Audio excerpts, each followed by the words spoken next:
샬롬 샬롬 샬롬 샬롬 샬롬. 하나님 사랑합니다. 여러분 주 안에서 사랑합니다. 예, 창세기 20장 말씀이죠. 1절에서 18절까지. 그래도 여전히 하나님께서는 우리에게 은혜를 베푸십니다. 예, 여전히 은혜를 베푸신 하나님. 우리가 생각할 때는 아브라함이 굉장히 믿음이 크고, 그리고 하나님 말씀을 잘 순종한 사람 같지만 사실은 꼭 그렇지는 않았다라는 것들이, 아브라함의 생애 속에서 불순종한 일들이 참 많이 있습니다. 2절에 보면 아브라함은 99세 때 아들에 대한 약속을 받은 후에, 창세기 18장 10절이죠. 얼마 지나지 않아 20년 전에 애굽으로 내려갔을 때와 같이 창세기 12장 10절에서 20절에 그의 아내 사라를 또 누이라고. 근데 원래 이복 사촌 누님뻘이었다는, 그때는 근친끼리 결혼하는 그런 풍속이 있었기 때문에 아브라함의 불순종들을 잠깐 보면, 첫 번째 고향과 친척과 아버지를 떠나 보여줄 땅으로 가라고 하셨죠. 창세기 12장 1절에 그는 고향을 떠나오긴 했지만 롯을 데리고 가나안 땅이 아닌 하란에 거주한 사건이 우리가 알고 있죠. 창세기 11장 31절에. 두 번째로는 아버지 데라가 돌아간 후에 11장 32절에 돌아가고 하란을 떠나 가나안 땅에 들어가긴 했지만 그 땅에 기근이 오자 또한 애굽으로 다시 내려갑니다. 창세기 12장 10절에 나타난 부분이죠. 그뿐만 아니라 아내 사라를 누이라 속에서 바로에게 내어주기도 합니다. 세 번째 불순종은 헤브론으로 옮겨 거주하면서 사라의 여종 하갈에게 또 들어가서, 그건 또 사라가 한 몫을 하죠. 그렇게 해서 아무래도 후사를 봐야 되겠다 해서 이스마엘을 얻는 일, 그것도 아브라함의 믿음이 온전치가 못했던 부분.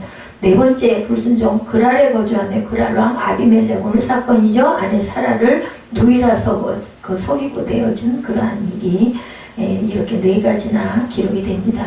아브라함은 처음부터 하나님 말씀에 순종하는 사람은 아니었어요. 조금씩 하나님의 그래도 사랑하시고, 그래도 붙드시고, 그래도 보여주시고, 이렇게 하면서 조금씩 변해가는 부분이 꼭 우리의 믿음 같습니다. 40년 가까운 긴 세월 동안 훈련을 통해서 독자 이삭을 번제로 드릴 수 있는 믿음의 아들이 되었다. 그리고 7절에 보면 선지자라는 이야기를 합니다. 누구를? 사라와 선지자는 야훼 이후의 말을 듣고 말씀으로 백성을 가르치는, 전하는 자입니다. 그리고 그들로 야훼를 경외하는 법을 배우게 하는 그러한 사람이 바로 선지자죠.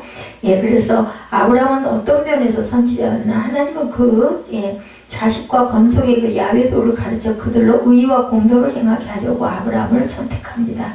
하나님은 야훼의 도를 전하는 선지자로 아브라함을 그렇게 부르시기도 했다. 창세기 18장 19절에도 내가 그로 그 자식과 권속에게 명하여 야훼 도를 지켜 의와 공도를 행하게 하려고 그를 택하였나니 이는 나 야훼가 아브라함에게 대하여 말한 일을 이루게 함이라. 아브라함이 내 일을 이루게 하려면 그가 사람들에게 전하는 말이 그저 신빙성이 있어야 되겠고, 이해할 수 있어야 되고, 믿을 수 있다 보니까 아브라함을 세워서 선지자로 세웠다, 이렇게 말씀을 합니다. 이것이 20장 말씀은 아브라함이 가데스와 술 사이에 있는 그랄로 이주한 직후에 발생한 실수, 그죠? 아비멜렉에게 자기 아내를 누이 동생이라 해가지고 그랄 왕의 춤으로 자신을 보호하려고 했던, 그렇게 하는 것이 내게 은혜다, 그렇게 약속을 했다는 거죠. 어디를 가든지 사라에게 네가 내 누이라고 그렇게 얘기해라. 그가 24년 전에 애굽에서 저질렀던 실수의 재현, 아까 제가 말씀드린 대로. 그렇지만 하나님께서는 아브라함의 허물을 덮으시고 죄를, 그 왕이 죄를 범하지 못하도록. 왜냐하면 그 씨에서 이삭이 나와야 되는데 죄를 짓고 몸을 더럽히면 안 되죠. 그래서 아비멜렉에게 가서 남편 있는 여자다, 이 얘기함으로 너무너무 놀래가지고 많은 재산을 주어서 아무 데서나 너 살고 싶은 데서 살아라, 이런 내용이 얼마나 놀랬겠어요. 그죠? 그냥 아주 정말 기절 초풍을 했을 겁니다. 아비멜렉은.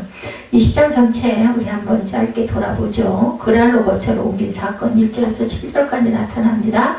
마므레 상수리 숯불 근처에 살던 아브라함이 남방으로 이사하여 가데스와 술 사이는 그랄로 거처를 옮겼다. 거처라는 뜻은 어떤 뜻을 가지고 있느냐? 그것은 팔레스타인 남부 사해서쪽에 위치했던 조그만 성읍의 그랄입니다. 창세기 19절에도 나타납니다. 이것은 아브라함과 이삭이 기근을 피하여 내려왔던 땅이기도 하고, 그리고 훗날 아사 왕이 구수고를 추격해 왔던 곳이기도 합니다. 그랄로 옮긴 얘기 1절이죠. 이제 네게부 땅으로 옮겨가 가데스 수울 사이 그랄에 거류했다. 연약한 믿음입니다. 누가 아브라함이 연약한 믿음인 것처럼 저와 여러분의 믿음이 이렇게 연약하죠. 마태복음 8장 26절에 예수께서 이르시되 어찌하여 무서워하느냐 믿음이 작은 자들아 하시고 곧 일어나 바람과 바다를 꾸짖으시니 아주 잔잔하게 되거늘 우리 믿음이 그렇게 약해요. 저도 아주 작은 일만 있어도 그걸로 인해서 엄청나게 스트레스를 받고 그러고 나면 당장에 감기가 오고 몸이 아프더라고요. 보면은 이렇게 믿음이 연약해서 그렇습니다. 그것도 감사해야 하는데 잘 안 돼요. 그죠? 기근을 피하여 간 그랄입니다. 창세기 26장 1절에서 6절에 나타납니다.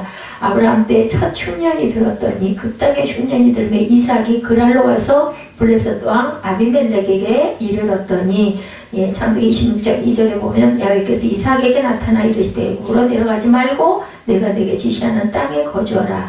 이 땅에 거류하면 내가 너와 함께 있어 내게 복을 주고 내가 이 모든 땅을 너와 내 자손에게 주리라. 내가 내 아버지 아브라함에게 맹세한 것을 이루어 내 자손을 하늘의 별과 같이 번성하게 하며 이 모든 땅을 내 자손에게 주리니 내 자손으로 말미암아 천하 만민이 복을 받을 것이라. 이는 아브라함이 내 말을 순종하고 내 명령과 내 계명과 내 율례와 내 법도를 지켰음이라 하시니라. 이삭이 그랄에 거주하였더라. 그러니까 하나님이 아브라함뿐만 아니라 이삭에게도 이제 이렇게 나타나십니다. 거짓말하는 아브라함에 대해서 2절에 나타나죠. 그랄로 거처를 옮긴 아브라함은 그곳 사람들을 두려워해 자기 아내를 누이라고. 왜냐하면은 아내라고 하면은 자기를 죽이고 이쁜 아주 사랑가 이뻤나 봐요. 이쁜 아내를 차지할 것 같으니까 그냥 누이라고 속입니다. 눈에 보이지 않는 하나님을 두려워하고 눈에 보이는 인간적 위협을 물리친다는 것이 굉장히 어려운 일이에요. 인간적인 게 먼저 눈에 들어오죠. 그러다 보니까 하나님 계신 건 알면서도 눈앞의 것에 연연할 때가 얼마나 많은지 모릅니다. 많은 크리스찬들이 믿음을 잃고 수치를 당하고 타락하게 되는 그 원인이 바로 사람을 두려워하는 거. 그래서 제가 요즘에 이 상황들로 인해 자꾸 염려가 되고 솔직히 근심이 되고 두려운 마음이 들어요. 예배 시간에 얼마나 소란스러운 건지 다른 건 뭐 다 아무 생각도 안 나고 처음에는 우리 교회가 이제서 어떡하나 남에게 보기에 좀 그럴듯하고 좋아야 솔직히 그런 마음도 들었는데 이제는 뭐 그런 건 아무 생각도 안 들고 하필이면 예배 시간 2시간 전에 3시간 전에 와서 그 아침 그 식사 준비를 하는데 모르겠지만 수백 명이 와서 밥을 먹는다는데 얼마나 소란스러울까. 그러면 여기 예배 시간에 여기까지 막 소리가 나고 소란이 들리면은 도대체 예배를 어떻게 되는지 이게 제일. 근데 그러면서도 한쪽 마음에서 왜 그거 아직 일어나지도 않은 일을 설마 하니 그쪽도 교회인데 목사님한테 그만큼 당부를 했는데 그렇게까지 하지는 않겠지. 근데 그 목사님이 아무리 그런 마음을 먹는들 그죠? 그게 그렇게 잘 될까 어떡하나. 우리 교회가 좀 더 그죠? 그동안 번창했더라면 그때 우리 눈에 보여주셨던 대로 다른 쪽들도 다 같이 교회에 성전이 되고 그게 쭉 다 임대를 하든 뭐 어떻게 하든 해서 썼더랬으면 그런 사람들이 들어올 리가 없는데 워낙이나 수년 동안을 이렇게 있다 보니까 이제는 다른 교회가 그런 식으로 밀고 들어오게 됐구나 이런 마음도 들고 정말 요즘에 마음이 정말 제 마음이 제 마음이 아닙니다. 근데 딱 한 가지는 이 아직 일어나지도 않은 일을 갖고 미래부터 겁을 내고 두려워하고 뒷걸음치려고 하는 부분은 옳은 생각도 아니고 믿음도 아니다 이런 마음이 들더라고요. 죽음의 공포로 히브리서 2장 15절입니다. 죽기를 무서워함으로 한평생 매어 종노릇하는 모든 자들을 놓아주려 하십니다 라고 얘기합니다.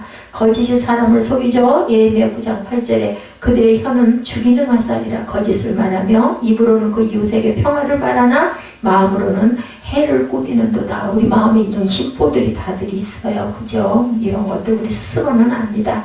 거짓말은 진리와 거리가 멀죠? 요한일서 2장 21절에서 27절에 증거합니다. 우리 그 부분은 한번 같이 읽어볼까요? 요한일서 2장 21절에서 27절입니다. 내가 너에게 쓰는 것은 너희가 진리를 알지 못하기 때문이 아니라 알기 때문이요. 또 모든 거짓은 진리에서 나지 않기 때문이라. 거짓말하는 자가 누구냐? 예수께서 그리스도이심을 부인하는 자가 아니냐? 아버지와 아들을 부인하는 그가 적그리스도니 아들을 부인하는 자에게는 또한 아버지가 없으되 아들을 시인하는 자에게는 아버지도 있느니라. 너희는 처음부터 들은 것을 너희 안에 거하게 하라. 처음부터 들은 것이 너희 안에 거하면 너희가 아들과 아버지 안에 거하리라. 그가 우리에게 약속하신 것은 이것이니 곧 영원한 생명이니라. 너희를 미혹하는 자들에 관하여 내가 이것을 너희에게 썼노라. 너희는 주께 받은 바 기름 부음이 너희 안에 거하나니 아무도 너희를 가르칠 필요가 없고 오직 그의 기름 부음이 모든 것을 너희에게 가르치며 참되고 거짓이 없으니 너희를 가지신 그대로 주 안에 거하라. 성령께서 우리를 가르친다는 거예요. 사람이 하는 게 아니라 하나님이 간섭하시죠. 아브라함에게. 아브라함이 자기 아내 사라를 누이라고 했기 때문에 그랄 왕 아비멜렉은 사라를 취했어요. 그런데 그 밤에 하나님께서 아비멜렉에게 꿈으로 나타나셔 그의 하는 일을 부당함을 지적합니다. 그러니까는 아직 간발의 사이에 내용은 정확하게 모르겠지만 어쨌든 간에 사라를 범하지는 않았던 그 상황에 나타나셔가지고 말씀을 하죠. 이러한 일로 말미암아 아비멜렉의 집안에는 불임의 화, 아이를 낳지 못한 화가 미쳤고 결국 내가 죽으리라는 하나님 말씀이 사실적으로 적용이 된 거예요. 그 시대에는 후사가 없으면 죽은 거와 마찬가지 대가 끊기니까 사라를 보호하는 이 같은 하나님의 초자연적인 간섭은 장차 태어날 이삭을 위해서 반드시 필요한 일이었다. 그렇죠? 전능하심이 나타나죠. 에레미야 32장 17절에 슬프도소이다 주 야훼여 주께서 큰 능력과 펴신팔로 천지를 지으셨사오니 주에게는 할 수 없는 일이 없으시니이다. 아멘이죠. 전지하시기도 하죠. 요한일서 3장 20절에 이는 우리 마음이 혹 우리를 책망할 일이 있어도 하나님 우리 마음보다 크시고 모든 것을 아시기 때문이라. 지금 우리에게 일어나는 이 모든 것도 그 전에 10년 전에 7년 전에 그죠? 이미 예비가 되어 있는 우리는 모르고 여기까지 걸어오고 어떤 면으로는 보니 그래도 발전이 되니까 아파트들이 이렇게 많이 들어서는 거고 힘만 있었다면 이 자리가 그렇게 나쁜 자리는 아닌데 사람의 생각이고 하나님의 섭리와 생각하심이 또 있으시지 않겠는가. 우린 기도해야 되겠죠. 아브라함이 책망을 받습니다. 9절에서 10절에 보면 아비멜렉이 두려워하죠. 3절에서 8절에 꿈에 나타나신 하나님의 경고를 듣고 아비멜렉은 이튿날 아침 일찍 일어납니다. 잠이 왔겠어요? 밤새도록 못 잤겠죠. 자신의 잘못을 자신의 그 신복들에게 말하고 시인하고 그죠? 그들을 주의시킵니다. 이러한 그의 태도는 하나님을 두려워하는 그런 겸허한 마음에서 비롯됐다. 안 두려워하면 어떡할 거예요? 얼마나 무서웠겠어요. 모두 다 보면은 응합니다. 여호수아 13장 14절 보라 나는 오늘 온 세상에 가는 길로 가려니와 너희 하나님 야훼께서 너희에게 대하여 말씀하신 모든 선한 말씀이 하나도 틀리지 아니하고 다 너희에게 응하여 그 중에 하나도 어김이 없음은 너희 모든 사람은 마음과 뜻으로 안다고 이렇게 증거합니다. 심판의 시간이 임박하죠. 계시록 14장 7절에 큰 음성으로 이르되 하나님을 두려워하며 그에게 영광을 돌리라. 이는 그의 심판의 시간이 이르렀으니 하늘과 땅과 바다와 물들의 근원을 만드신 이를 경배하라 하더라. 우리는 힘이 없어요. 아직 그냥 열심히 찬양하고 경배하고 어느 순간 그죠? 하나님께서 그냥 너희는 여기서 이제 그만 있어라 그러면 아멘하고 가면 됩니다. 준비를 항상 하고 있어야 되는 거죠.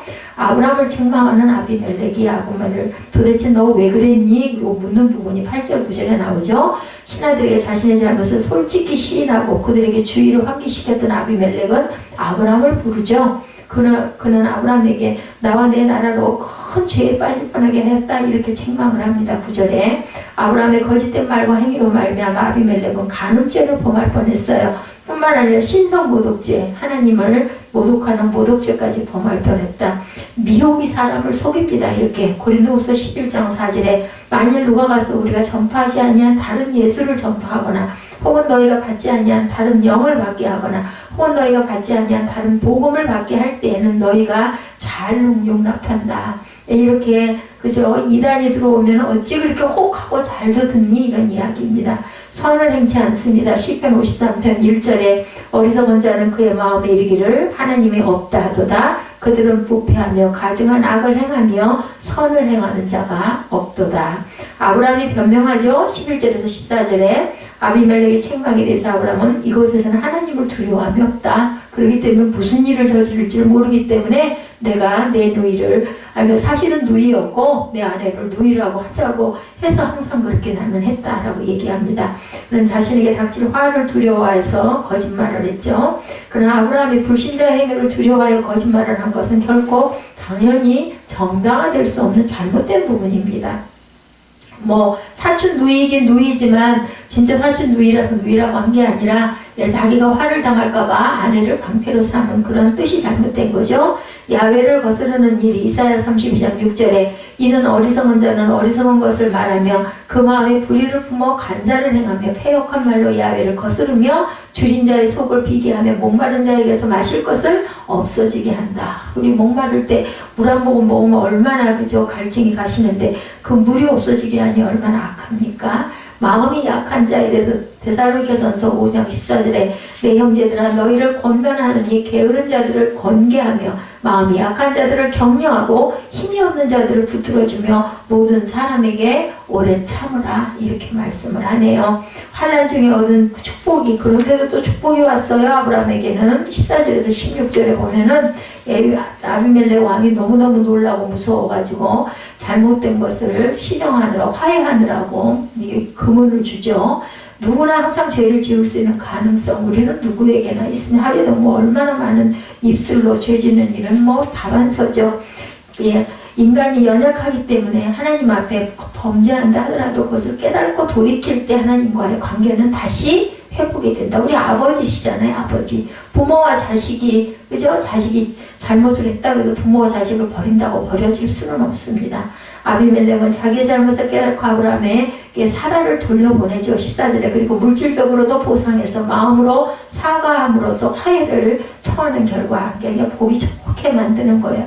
하나님의 계명이 출애굽기 20장 14절에 뭐 하려고? 간음하지 말라고 말씀합니다. 하나님의 구원이 빌립보서 2장 12절에 그러므로 나의 사랑하는 자들아 너희가 나 있을 때뿐 아니라 더욱 지금 나 없을 때도 항상 복종하여 두렵고 떨림으로 너희 구원을 이루라. 우리가 구원받은 것에 대해서 정말 경외하는 마음, 감사하는 마음을 항상 가져야 됩니다. 예, 그것처럼 귀한 것은 없는데 세상에서 살다 보니 내가 죽은 다음에 일어난 일들에 대해서는 굉장히 둔감하죠. 근데 사실은 그것처럼 귀한 일이 없습니다. 환난 후에 임한 축복이 14절에서 16절 환난 후 아브라함은 재물의 보상을 받습니다. 그리고 잃을 뻔했던 아내와의 관계도 다시 회복되고 그 수치를 씻고 명예를 회복하게 누가 하나님께서 은혜를 베푸시죠. 무엇보다 큰 축복은 아브라함이 하나님께서 전지전능하시고 자기를 한없이 사랑하신다는 것을 다시 또 깨닫게 합니다. 그래서 이런 사건들이 우리 믿음 생활할 때 정말 귀하고 필요한 부분이기도 합니다. 하나님이 나를 지키셨구나. 하나님이 나를 깨닫게 하셨구나. 하나님이 나를 아직도 보호하시는구나. 이런 성령의 임재 정말 귀하죠. 화평을 도모하라고 히브리서 12장 14절에 모든 사람과 더불어 화평함과 거룩함을 따르라. 이것이 없이는 아무도 주를 보지 못하리라. 우리가 화평한 마음, 거룩한 마음이 됐을 때 하나님께 더욱더 감사하게 되죠. 예, 나는 정말 복받았다 이런 생각을 하게 됩니다. 아비멜렉의 보상이 창세기 20장 15, 16절에 도둑질하지 말라. 아브라함에게 이르되 내 땅이 내 앞에 있으니 내가 보기에 좋은 대로 거주하라. 이렇게 얘기합니다.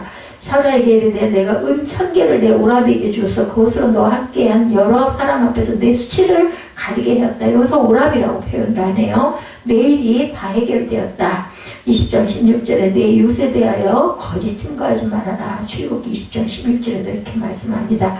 기도하는 아브라함 17, 8절에 이제는 아브라함이 기도하죠. 하나님께 이런 것들을 다 받고 너무나 고맙고 너무나 미안하고 했겠죠. 마음이. 아브라함은 아비멜렉을 위해서 하나님께 간절히 기도를 드립니다. 선지자답게. 이는 자신의 거짓말과 아비멜렉의 불의한 일로 인해서 하나님의 진노가 아비멜렉의 그 집안에 미쳤어요. 뭐가? 아이를 낳지 못하는 그런 죄를 받습니다. 아브라함의 기도를 들으신 하나님께서는 아비멜렉의 집안에 미쳤던 진노를 18절에 보면은 거두게 나타나죠. 야훼께서 이왕에 아브라함의 아내 사라의 일로 아비멜렉 집에 모든 패를 받으셨습니다. 아이를 못 낳게 했던 그 부분을 거뒀으니까 이제 아마 아이도 낳고 별일 없이 잘 살았다는 뜻이겠죠.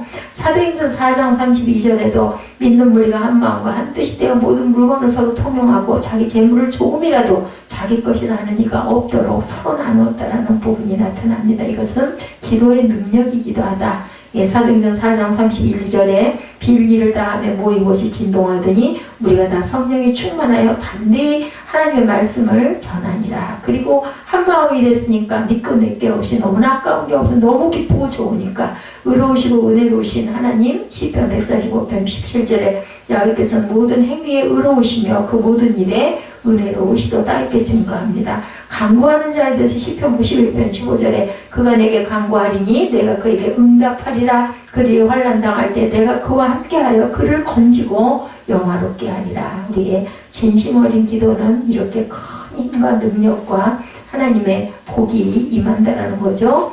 그래서 18장 전체를 20장 전체를 보면 글랄로 내려간 아브라함은 자신의 안전을 위해서 똑같은 실수 창세기 10장 때와 같은 실수를 범합니다.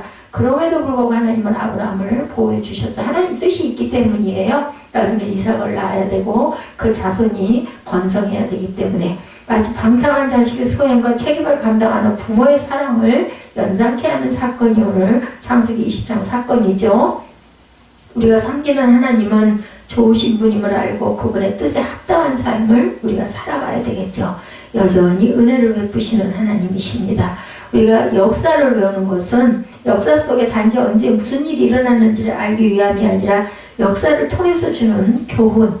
그 일이 그럴 때 그렇게 일어났으니 우리는 그럴 때 이렇게 해야 되겠다. 이런 마음들이 돼야 되겠죠. 그래서 본받아야 할 것은 본받고 아닌 부분들은 나는 그렇게 하지 말아야 되겠다. 이런 마음이 돼야 됩니다. 만일 역사를 통해서 아무것도 배우지 못한다면 불행한 역사를 계속 반복할 수밖에 없다. 개인도 나라도 또한 성경을 대하는 자세도 마찬가지입니다. 말씀에 우리를 비추어 보며 따를 것은 따르고 깨달을 것은 깨달고 그리고 그 길 가지 말아야 되겠다. 이런 그런 자가 돼서는 안 되겠다. 이런 마음도 가져야 됩니다. 본문에 아브라함은 전에 범했던 실수를 반복했다고 나오죠. 창세기 10장에 아브라함은 가나안에 기근이 들었을 때 하나님께 묻지 않고 애굽으로 내려갔어요. 그것을 아브라함은 사라 때문에 자기 생명을 빼앗길 것을 그때도 두려워해서 굉장히 겉보였나 봐. 아브라함은 아내의 순결보다 자신의 안전에 관심을 가지는 이기적인 모습을 보여주는데 이걸 15년이 흐른 이후에도 똑같은 20여 년이 흐른 이후에도 똑같은 일이 반복이 되죠. 사례를 아내라고 말하는 대신에 자기 누이라고 속인 사건. 나중에 사실이 드러나면서 하나님을 모르는 바로에게 책망을 듣게 되죠. 본문에도 또한 아브라함의 행동이 하나님의 계획을 다시 한번 위태롭게 합니다. 그러나 결정적인 순간에 방법이 없다 보니까 하나님이 이건 안 되겠다고 개입하셔서 사라를 건지죠. 그 이유는 이삭 때문이에요. 그리고 그 이삭의 후손들로 인해서 너희가 창대하게 되고 그리고 나서 누가 오셔야 되기 때문에 약속의 자손이신 메시아의 조상이기 때문에 메시아가 오셔야 되기 때문에 그 후대에 아브라함의 부족함에도 불구하고 절대로 포기하지 않으시고 끝까지 구하시고 그래도 뿌리가 하나님을 향하고 있었던 거예요. 아브라함은 인도하시는 하나님의 풍성한 사랑 그것을 우리가 본문에서 찾아봅니다. 여전히 은혜를 베푸신 하나님을 의지하고 우리가 원하는 삶이 아닌 주님이 원하는 삶을 살아간다면 주님께 영광을 돌리는 하나님의 자녀가 된다면 하나님께서는 절대로 우리를 몰라하지 않으신다. 그래도 은혜를 베푸시는 하나님이죠. 사라를 빼앗긴 아브라함 1, 2절이죠. 소돔과 고모라가 하나님의 신발을 받아서 멸망한 후에 아브라함은 헤브론의 마므레를 떠나 가나안의 남쪽 경계인 가데스와 시나이 북서쪽 사막 지역인 수르 사이에 잠시 머물다가 그랄 지방으로 옮겨갑니다. 그의 행적이에요. 네게브는 문자적으로 남쪽 또는 남방이라는 뜻을 갖고 있는데 헤브론 남쪽에 있는 광야 지역을 지칭합니다. 남쪽이라는 뜻을 갖고 있던 거죠. 그러니까 보면 그때 그 지역 이름이나 사람 이름이나 이런 지형의 모습이나 이런 건 전부 다 그 생김새대로 그 뜻을 갖고 있어요. 가데스는 창세기 14장 7절에 엠미스밭이라고 불리는데 온전한 이름은 가데스바네아. 이야기는 이름 들어오셨을 거예요. 브엘세바 남쪽 25km 지점에 있는 곳입니다.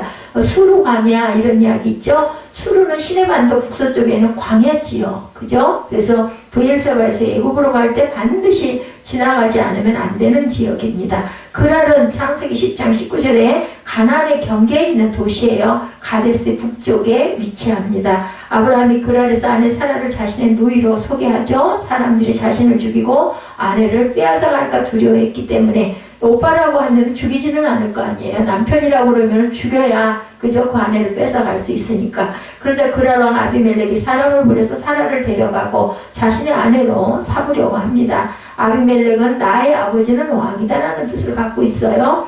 26장 1절에서 그랄의 블레셋 왕으로 나옵니다. 아비멜렉은 왕의 개인 이름이라기보다는 애굽의 바로처럼 그랄의 왕들을 지칭하는 그런 이름이었던 것 같아요.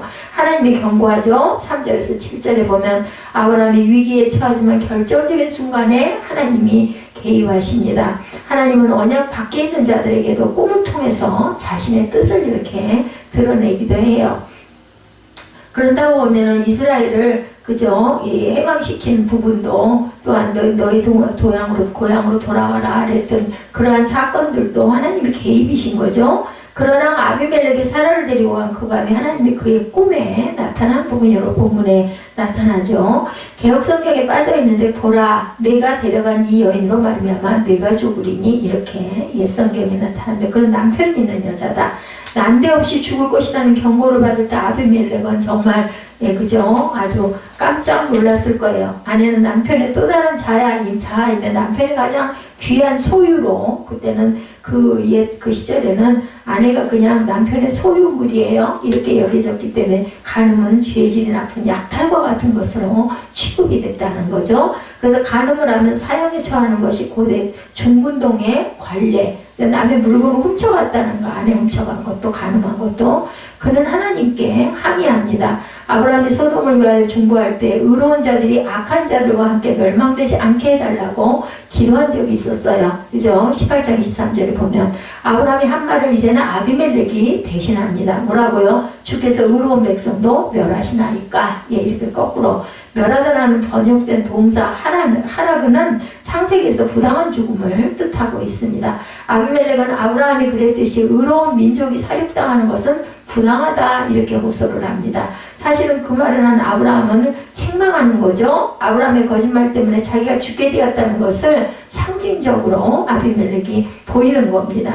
아브라함이 사라를 자기 누이라고 사라도 자기 입으로 아브라함을 오빠라고 했습니다. 이렇게 본문에 나타나죠. 그렇게 나는 온전한 마음과 깨끗한 손으로 그녀를 내가 데려오려고 했는데 내가 이게 잘못된 겁니까? 나는 정말 억울합니다. 라고 주장을 합니다. 이 대화의 주제는 온전함은 이전에 야훼께서 아브라함에게 너는 내 앞에서 행하여 완전하라 17장 1절에 보면 하신 명령을 그대로 따서 그래서 우리가 기도할 때는 성경 말씀 인용하는 것처럼 좋은 게 없어요. 딱 그냥 그게 맞는 이야기이기 때문에.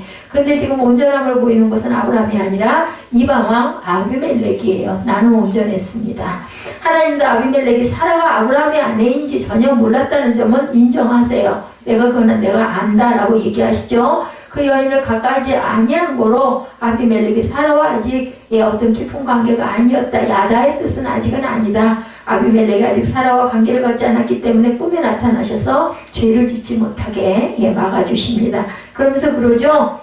그래도 내가 너를 생각하니까 네가 죄 짓지 못하게 한 거 아니냐. 그러니까 우리가 어떤 일이 낭패가 됐을 때는 깊이 잘 생각해 봐야 된다는 거죠. 그게 온전치 않기 때문에 이루어지지 않았을 수도 있다는 것도 한번 생각을 해봐야 됩니다. 하나님은 아비멜렉의 탄원을 받아주시면서 그의 진심을 인정하시죠. 이것은 아비멜렉의 정당한 호소를 하나님이 들어주셨어요. 믿지 않는 자라도 그저 기도하고 호소하면은 듣고 맞는 것 부분은 들어주십니다.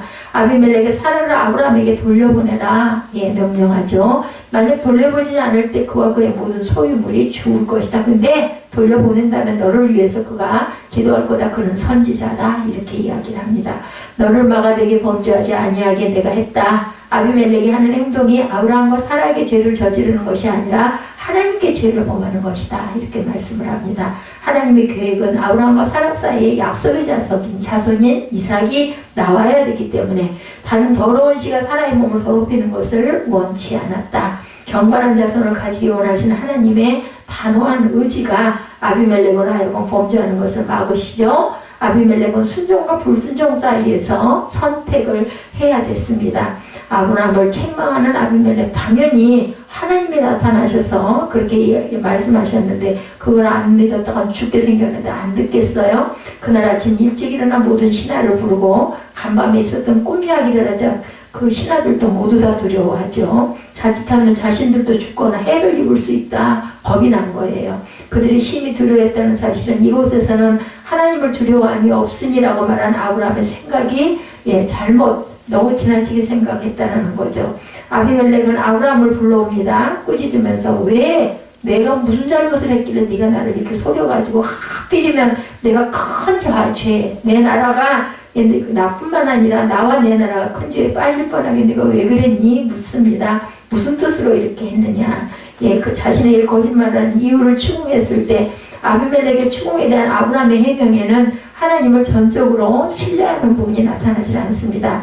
이곳에서는 하나님을 두려워함이 없으니 내 아내로 말미암아 사람들이 나를 죽일까 생각하였으며 11절이죠. 자기는 하나님을 두려워하는데 그럴 사람들은 하나님을 두려워하지 않는다라고 생각하죠. 맞는 말 같아요. 그런데 아브라함이 이 말을 하는 순간 누가 하나님을 지금 두려워하고 있어요? 아비멜렉이 오히려 더 두려워하죠. 25년 가까이 하나님을 여러 차례 대면하고 음성을 듣고 은총을 경험했던 아브라함이 아비멜렉만도 못합니다. 지금 머지않아 약속의 자녀 이삭을 선물로 받게 될 아브라함이 하나님보다 사람을 더 두려워하는 불신앙적인 모습, 이 모습은 바로 저와 여러분의 모습이기도 합니다. 이것이 혹시 우리의 모습은 아닐까? 예배를 드리고 굉장히 열심히 성경을 읽는다고 읽고 기도한다고 하지만 정말 연약한 저와 여러분이죠. 옛사람의 모습으로 순간순간 돌아갈 때가 얼마나 많은지 모릅니다. 그리고 깜짝 놀라서 생각하죠. 내가 왜 이런 생각을 할까? 이럴 때가 많습니다. 하나님의 시선을 의식하기보다는 다른 사람이 나를 어떻게 볼 것인지에 민감하기도 하죠. 누가 나에 대해서 어떻게 말하는지에 더 신경을 곤두세웁니다. 누가 나를 허술하게 보든 그저 인정을 하든 말든 그게 무슨 상관이겠어요. 사람을 의식하지 않는다면 하나님께서 나를 알고 보시고 내가 하나님께만 떳떳하게 온전하게 굴면 될 것인데 저희들은 정말 그런 부분에 그래서 연약하다라는 이야기가 정말 사실은 너무 믿음이 약하다라는 뜻을 갖고 있습니다. 자신의 행동을 정당화하죠. 인구가 희소하던 당시에 근친 간의 결혼은 그때 그 시절에는 통념이 되었었다는 게 12절에 나타나죠. 아브라함은 자신의 생명에 대한 두려움과 하나님에 대한 불신앙 때문에 그런 어리석은 행동을 결국은 합니다. 사라는 실제로 아브라함의 배다른 동생이긴 맞습니다. 그런데 아브라함과 사라가 엄마는 다르지만 같은 아버지 데라에게서 난 자식들인데 사라가 아브라함의 누이라는 것은 틀린 말은 아니지만 마음이 동기는 그런 누이의 관계여서가 아니라 자기는 살고 아내는 어떻게 되든지 말든지 그죠? 이런 생각을 하는 것이 잘못된 거죠. 부부가 공모했어요. 사실은 이 사건도 아브라함은 자신의 이런 행동이 하나님의 약속을 성취하는 과정에서 행해진 것이라고 주장을 합니다. 즉 하나님이 고향을 떠나 나그네로 살게 하셨기 때문에 자신의 생명을 살리기 위해서 불가피하게 누이라고 말했다. 누구랑 똑같아? 아담하고 똑같죠. 그죠? 떠나 다른 데로 가게 하셨을 때는 낯선 땅에서 목적도 없고 희망도 없이 떠드는 나그네의 상황을 묘사합니다. 아브라함이 자신의 행동을 합리화하기 위해서 자신의 처지를 초라하게 만들죠. 하나님이 두루다니게 하셨기에 어디를 가든지 사례를 아내라고 하지 않고는 누이라고 말하기로 하지 않고는 내가 살아남을 수가 없었다 이렇게 얘기를 하는 거죠. 그리고 사라도 동의했다.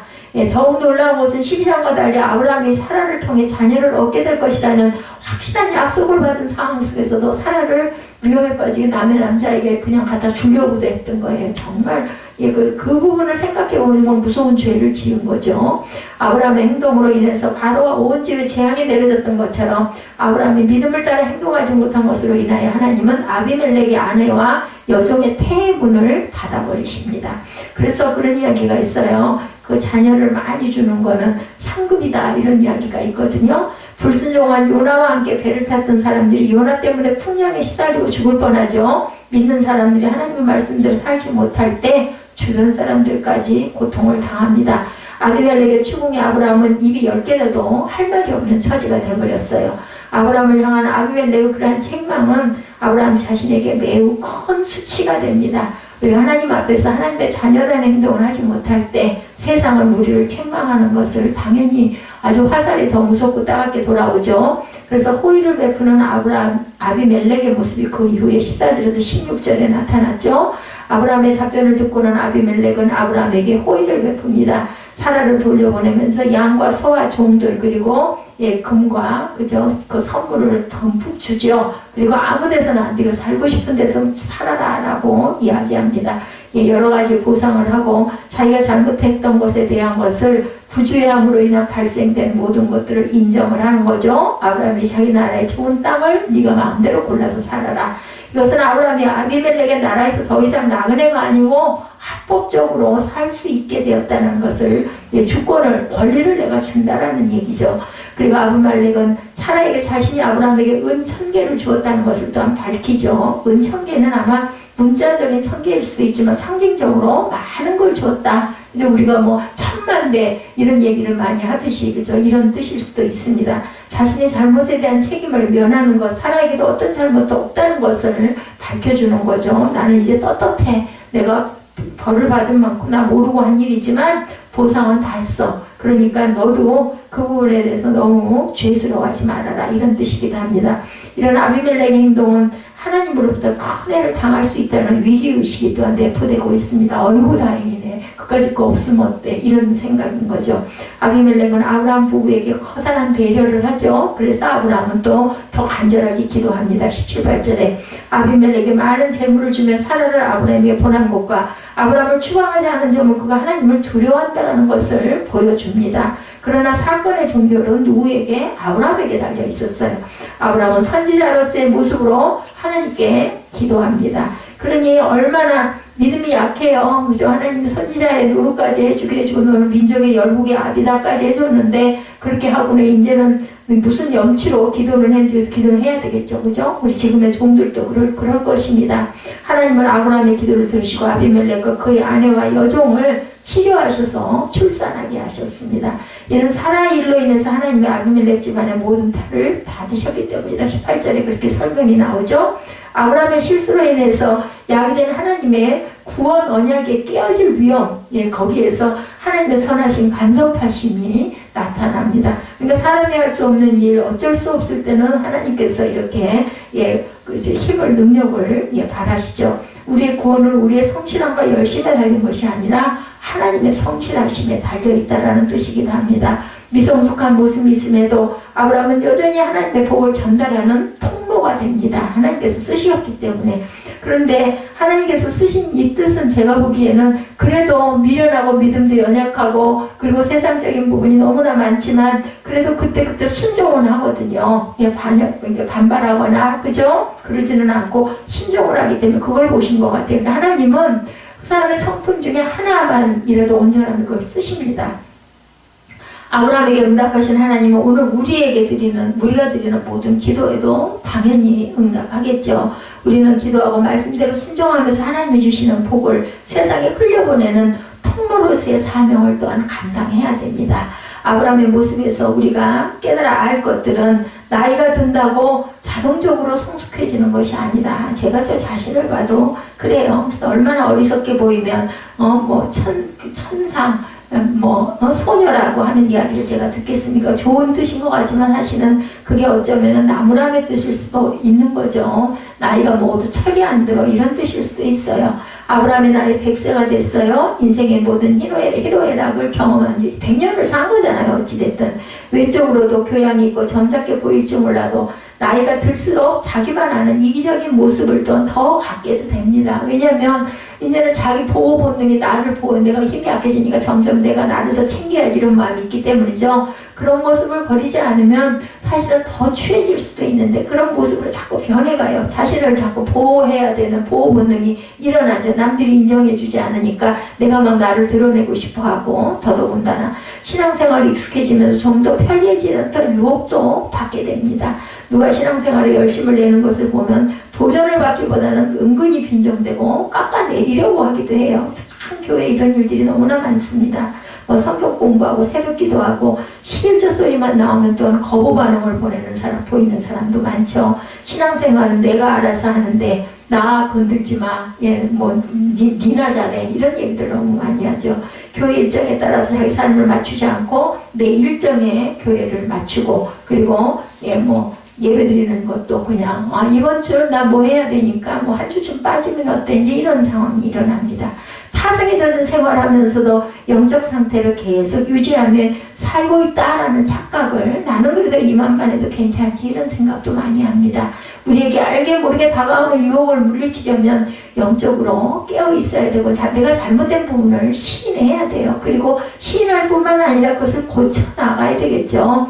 예, 그렇지 않으면은 우리가 삼킬자를 찾는 사단의 먹잇감, 마귀의 공격이 아주 좋은 관역이 되고 대상이 됩니다. 변화가 된다는 것이 굉장히 어렵습니다. 하나님의 지시 없이는 절대로 약속의 땅 가나안을 떠나서는 안 된다는 교훈, 하나님을 떠나서는 그 믿음을 떠나서는 안 된다는 교훈을 아브라함은 알았음에도 불구하고, 배웠는데도 불구하고 실수를 계속해서 반복을 하죠. 죄로 인해서 하나님의 심판을 받아서 불타는 소돔성을 직접 본 아브라함이었어요. 그죠? 조카 롯과, 그리고 롯의 아내가 소금 기둥되는 것도 받지 않겠어요. 그런데도 불구하고 하나님을 의지하기보다는 자기 꾀를 의지하는 아브라함, 그 모습 속에 우리의 모습이 있죠. 아브라함과 맺은 언약이 실현되려고 하는 시기임에도 불구하고 아브라함은 아직도 옛사람의 모습을, 내년이면 후년이면 아들 이삭을 받을 수 있는데도 그걸 모르고 그저 미련한 짓을 계속 저지릅니다. 아브라함을 통해서 일하시는 하나님은 그러면 어떤 분일까? 누가 더 하나님의 사람 같을까? 자기 양심에 따라 행동하는 아비멜렉일까? 구차한 변명을 늘어놓는 아브라함일까? 이 상황에서 보면 아비멜렉이 더욱더 하나님의 사람같이 느껴지기도 해요. 그죠? 이 사건 자체로만 보면 하나님의 말씀에 순종해서 아브라함에게 관대한 처분을 내리는 아비멜렉일까? 아내와 짜고 거짓말하는 아브라함일까? 아브라함이 더 온전치 않아 보이죠. 한 가지 짚고 넘어가야 할 것은 아비멜렉이 세상적으로 볼 때 의로운 것처럼 보여도 하나님은 아비멜렉을 통하여 당신의 뜻을 이루지는 않으신다라는 거예요. 그러니까 우리가 저 사람은 못됐어, 저 사람은 의로워, 이렇게 판단할 일이 아니야. 하나님의 뜻이 더 깊은 데 있기 때문에 자식이 얄미운 짓을 한다고 안타까운 마음을 가질지언정 자식을 포기하는 부모는 없어요. 아유, 내 자식 저거 언제 철들어. 그래도 갖다 버릴 수는 없다는 거죠. 마찬가지로 하나님은 당신의 백성을 절대로 포기하지 않으신다. 세상적인 기준으로 착하게 산다고 하나님이 보호하시는 것은 아니라는 뜻입니다. 우리가 구원을 받고 하나님의 사랑을 입어서 사는 것은 우리가 하나님 보시기에 그 기특한 일을 많이 했기 때문이 아니라 하나님이 우리를 먼저 택하셨다고 그러죠. 요한 1서에도 보면 왜 이삭의 쌍둥이 아들 중에 형 에사는 하나님이 버리고 동생 야곱은 택했을까? 뭐 잘난 거 아무것도 없었는데 하나님의 섭리, 내가 믿기로 선택한 것 같지만 사실은 하나님의 은혜로 우리를 선택하셨기 때문에 우리가 믿음 생활을 하게 되고 은혜를 받고 그죠? 성령을 받은 거죠. 우리를 사랑하시고 택하셨다는 이유 하나만으로 우리에게 부족한 부분이 있다 할지라도 끝까지 우리를 하나님의 자녀로 삼아주신 하나님이라는 겁니다. 아브라함의 거듭된 실수에도 불구하고 아브라함에 대한 하나님의 태도는 한결같아요. 가끔 회초리는 때릴 망정 버리지는 않으신다. 내가 하필이면 저런 것을 택해서 고생하는가 하고 불평하지 못. 저는 천만 보도 불평을 더하는데 하나님은 그렇지가 않으시죠. 여전히 용서하시고 받아주시고 당신의 뜻을 묵묵히 끝까지 이루어 가시는 하나님, 당신이 택하신 자를 끝까지 책임지시고 넘어지거나 실족하더라도 다시 붙들어서 회복시키시는 하나님, 이렇게 풍성한 사랑을 여전히 베푸시는 신실한 하나님이 바로 우리가 믿는 우리의 하나님이시라는 것, 이것이 우리에게 얼마나 큰 위로와 힘이 되는지 모릅니다. 본문을 보면 아브라함은 거짓말을 했는데 하나님이 그를 용납하시죠. 오히려 당시의 상식에 따라 행동한 아비멜렉의 책망을 받고 아브라함의 기도를 받게 됩니다. 아브라함은 거짓말을 했는데 도리어 양과 소와 노비가 생기고 아주 많은 재물까지 생기죠. 전에 애굽에 피신했을 때에도 바로 앞에서 거짓말을 했다가 잠시 아내를 빼앗기긴 했지만 나중에는 대가로 엄청난 부자가 되기도 합니다. 우리 믿음의 조상 아브라함은 거짓말을 하면 할수록 재산이 늘어갔어요. 이 역사를 보면 아비멜렉은 돈까지 내고 그저 완전히 정말 억울한 그런 처사에 놓이기도 합니다. 하나님의 공의가 제대로 행해지는 게 아닌 것 같기도 해요. 무슨 하나님이 그래 공평하지가 않으셔. 그죠? 믿음의 조상 아브라함이 거짓말 했음에도 불구하고 도리어 재산이 늘어났으니 뭐 우리도 거짓말하면 재산이 늘어날까? 하나님이 그럼 거꾸로 복을 줄까? 그거는 아니겠죠.